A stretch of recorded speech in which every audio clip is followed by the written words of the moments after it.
પાલનપુરમાં તો આ તરફ સમાચાર દરમિયાન એક મહત્વના સમાચાર જોઈએ અમીરગઢથી એક મહત્વના સમાચાર કે અમીરગઢમાં પહેલીવાર ત્રિપાંખ્યો જંગ.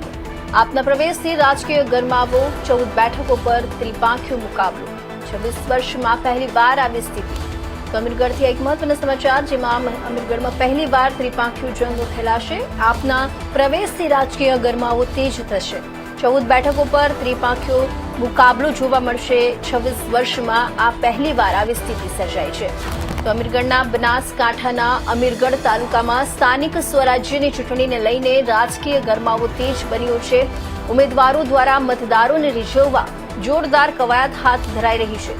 આ વખતે અમીરગઢ તાલુકામાં પહેલીવાર ત્રિપાંખ્યો જંગ જામ્યો છે. આમ આદમી પાર્ટીના પ્રવેશથી મોટા ભાગની બેઠકો પર ભાજપ, કોંગ્રેસ અને આપ વચ્ચે સીધી ટક્કર જોવા મળી રહી છે. જિલ્લા પંચાયતની તમામ 4 બેઠકો પર પણ ત્રિપાંખ્યો જંગ જામ્યો છે, જે ચૂંટણીને વધુ રસપ્રદ બનાવી રહ્યું છે. છેલ્લા 26 વર્ષમાં પહેલીવાર આવી સ્થિતિ સર્જાઈ છે.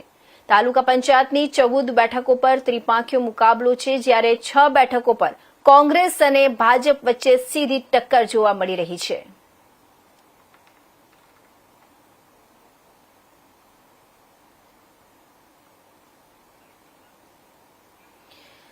તો અમરેલી